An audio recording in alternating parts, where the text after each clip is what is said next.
কিনা এই গ্যারেন্টি আর ওয়ারেন্টি নাই। আপনার মেয়েকে কলেজে পাঠিয়ে দিয়েছেন, আপনার মেয়েটা কলেজ থেকে বাড়িতে ফিরবে কিনা এইটার ওয়ারেন্টি আর গ্যারেন্টি নাই।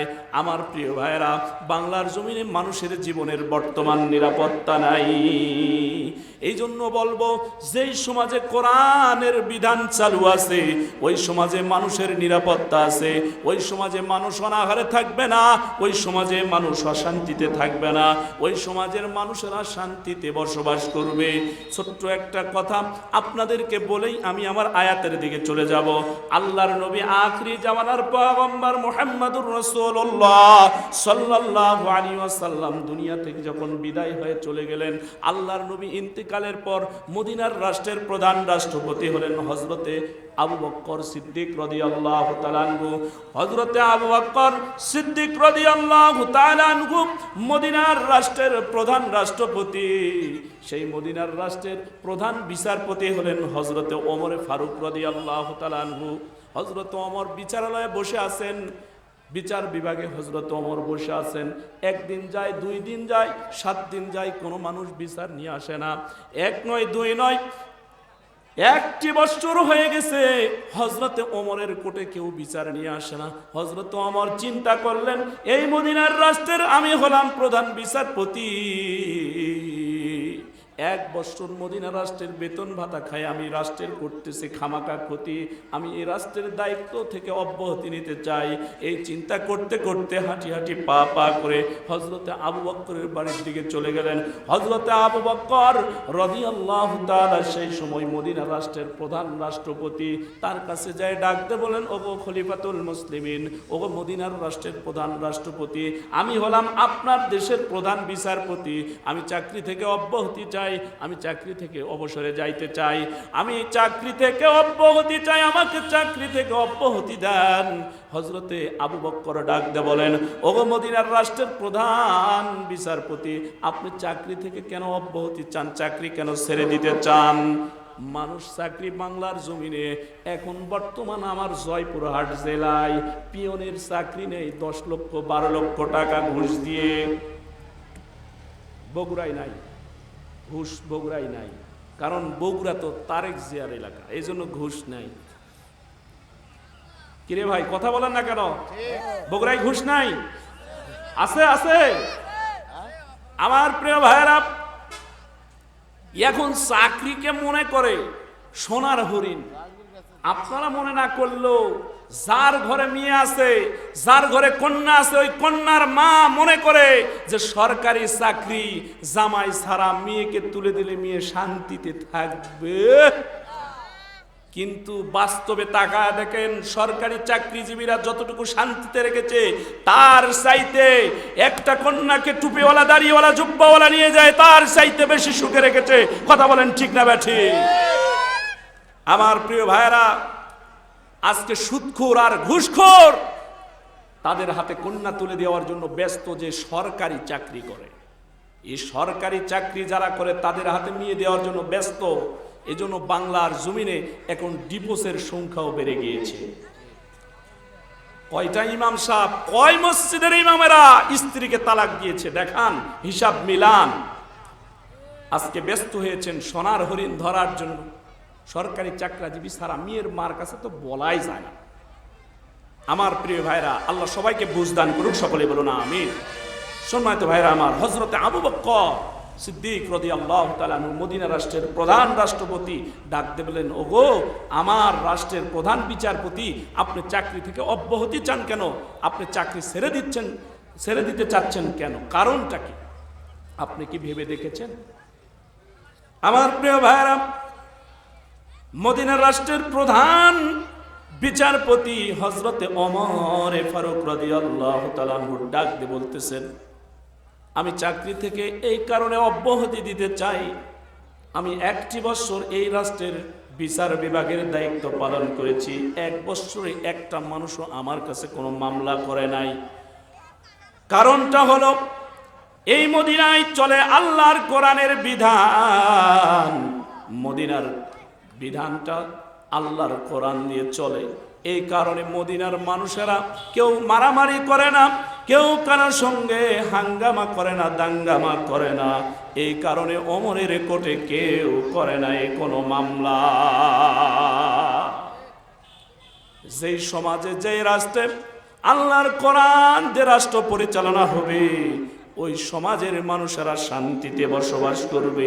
এজন্য প্রিয় ভাইয়েরা আমার, আল্লাহর কোরআন, দুনিয়াতে আল্লাহর কোরআন দিয়ে যদি দেশ পরিচালনা হয়, সমাজ পরিচালনা হয়, ব্যক্তি জীবন যদি কোরআন দিয়ে পরিচালনা করেন, আপনার ব্যক্তি জীবন, পারিবারিক জীবন, সামাজিক জীবন, রাষ্ট্রীয় জীবন কোরআন দিয়ে পরিচালনা করলে দেখবেন ওই সমাজে সুদ থাকবে না, ঘুষ থাকবে না, দুর্নীতি থাকবে না, চাঁদাবাজ থাকবে না, টেন্ডারবাজ থাকবে না। ওই সমাজের মানুষেরা শান্তিতে বসবাস করবে। ওই সমাজের মানুষদের কোনো ভয় থাকবে না, ওই সমাজের মানুষের কোনো চিন্তাও থাকবে না। আমার প্রিয় ভাইরা, আসুন আমি আপনাদের সামনে পবিত্র কোরআনুল কারীম থেকে একটি আয়াতে কারিমা তেলাওয়াত করেছি, সূরা তাওবার 20 নম্বর আয়াতে কারিমা। এবার গভীরভাবে মনোযোগ দিয়ে কথাগুলো শুনতে হবে বাজান। সূরা তাওবার 20 নম্বর আয়াতে কারিমা। এই সূরার মধ্যে আল্লাহ আয়াত দিয়েছেন 129টা, রুকু আছে 16টা। এই সূরাটি নবম হিজরির জিলকদ মাসে নাজিল হয়েছে। এই সূরা নবম হিজরির জিলকদ মাসে জুমার দিন নাজিল হয়েছে। আল্লাহ বলেন, যারা ঈমান আনবে, এরপরে হিজরত করবে, এরপরে জান এবং মাল দিয়ে আল্লাহর রাস্তায় লড়াই করবে, সংগ্রাম করবে, জিহাদ করবে, তারাই হলো আল্লাহর কাছে সবচাইতে প্রিয়। আমার প্রিয় ভাইয়েরা, এজন্য আল্লাহ রব্বুল আলামিন সূরা তাওবা, এই সূরা তাওবাটা 20 নম্বর আয়াতে কারিমা নাজিল হওয়ার কথাটা একটু মনোযোগ দিয়ে শুনবেন আপনারা। সূরা তাওবা নাজিল হওয়ার আগ মুহূর্তে জুমার দিন ছিল। হযরতে বিলাল এখনো আজান দেয় নাই, মসজিদে নববীতে এখনো আজান হয় নাই। হযরতে বিলাল আজান দেওয়ার আগেই জুমার দিন সাহাবারা মসজিদে নববীতে প্রবেশ করেছেন। অনেক সাহাবী আসে, আলাপ আলোচনা করতেছেন, কথোপকথন চলতেছে সাহাবীদের মধ্যে। একদল সাহাবী ডাক দিয়ে বলতেছেন যে আল্লাহর কাছে তারা হলো প্রিয়, আল্লাহর কাছে তারা হলো শ্রেষ্ঠ, যারা কাবা ঘরের খেদমত করবে, এরপরে মানুষদেরকে জমজম কূপের পানি পান করাবে, তারা হলো আল্লাহর কাছে শ্রেষ্ঠ, আল্লাহর কাছে প্রিয়। আর একদল সাহাবী, আর এক গ্রুপ সাহাবী ডাক দিয়ে বলতেছেন না না না, আল্লাহর কাছে তারা হলো শ্রেষ্ঠ, তারা হলো প্রিয়, যারা ঈমান আনার পরে হিজরত করবে, এরপরে জান এবং মাল দিয়ে আল্লাহর রাস্তায় লড়াই করবে, সংগ্রাম করবে, তারাই হলো আল্লাহর কাছে শ্রেষ্ঠ, আল্লাহর কাছে প্রিয়। আমার প্রিয় ভাইয়েরা, সাহাবীদের মধ্যে পক্ষ হয়েছে কয়টি? যারা শুনতেছেন বাবা একটু কথা বলেন, পক্ষ হয়েছে কয়টি? 2টি পক্ষ হয়েছে। এক পক্ষ বলতেছে যারা কাবা ঘরের খেদমত করবে, এরপর জমজম কূপের পানি মানুষদেরকে পান করাইবে, তারা হলো আল্লাহর কাছে শ্রেষ্ঠ। আর এক পক্ষ, আর এক গ্রুপ বলতেছে না না না, যারা ঈমান আনার পরে হিজরত করবে, এরপরে জান এবং মাল দিয়ে আল্লাহর রাস্তায় সংগ্রাম করবে, তারাই হলো আল্লাহর কাছে শ্রেষ্ঠ, আল্লাহর কাছে প্রিয়। আমার প্রিয় ভাইয়েরা, আল্লাহ রাব্বুল আলামিন সঙ্গে সঙ্গে কোরআনুল কারীমের আয়াতে কারিমা জিবরাইল আমিনের মাধ্যমে নাজিল করে জানায় দিলেন নবীর কাছে। আমার সম্মানিত ভাইয়েরা, হযরতে বিলাল আজান দিয়ে দিলেন মসজিদে নববীতে। হযরতে বিলালের আজান শেষ, আল্লাহর নবী মসজিদে নববীতে আসলেন। আল্লাহর নবী মসজিদে নববীতে আসার পরে আল্লাহর নবী আখিরি জামানার পয়গম্বর নামাজ আদায় করালেন। নামাজ শেষ হয়ে সাহাবীদের দিকে বসে আছেন, আর সাহাবীরা রাসূলের দিকে চাতক পাখির মতো তাকায় আছে। আমার মুসলমান ভাইয়েরা, হযরতে ওমর ফারুক রাদিয়াল্লাহু তাআলা আনহু দাঁড়ায় গেলেন। হযরতে ওমর দাঁড়ায়া ডাক দিয়ে বলেন, ইয়া রাসূলুল্লাহ, ইয়া হাবিবাল্লাহ, ওগো আল্লাহর নবী, আমরা জানতে চাই আল্লাহর কাছে প্রিয় কারা, আল্লাহর কাছে শ্রেষ্ঠ কারা।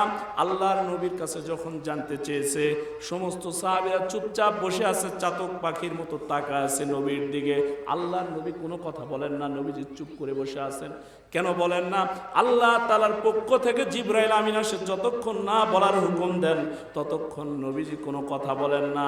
আমার প্রিয় ভাইয়েরা, কিছুক্ষণ পর আল্লাহর নবীর কাছে জিবরাইল আমিন এই সূরা তাওবার 20 নম্বর আয়াতে কারিমা নিয়ে এসে হাজির হলেন। আল্লাযীনা আমানু ওয়া হাজারু وجاهدوا في سبيل الله بأموالهم وأنفسهم أعظم درجة عند الله وأولئك هم الفائزون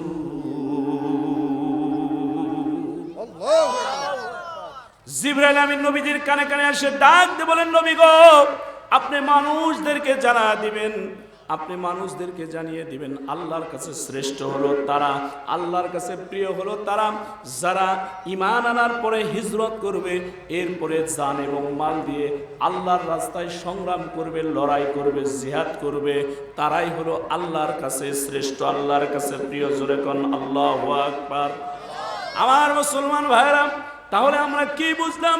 আল্লাহর কাছে শ্রেষ্ঠ হলো তারা যারা ঈমান আনার পরে হিজরত করবে, প্রয়োজন হলে ইসলামের জন্য, কোরআনের জন্য, আল্লাহর জন্য যারা হিজরত করবে, এরপরে যারা জান এবং মাল দিয়ে আল্লাহর রাস্তায় সংগ্রাম করবে, লড়াই করবে, তারাই হলো আল্লাহর কাছে প্রিয়। আমার মুসলমান ভাইয়েরা, আল্লাহর নবী আখিরি জামানার পয়গম্বরের ছোট্ট একটি হাদিস পড়েছি।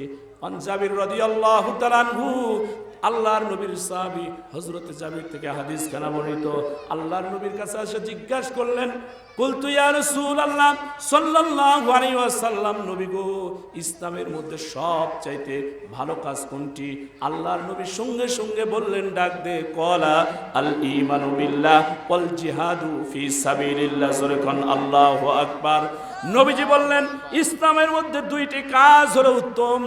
এক নম্বরে কলাল ঈমানু বিল্লাহ, এক নম্বরে ঈমান আনা, আর দুই নম্বরে ওয়াল জিহাদু ফি সাবিলিল্লাহ, আল্লাহর রাস্তায় সংগ্রাম করা, জিহাদ করা। জোরে কোন সুবহানাল্লাহ।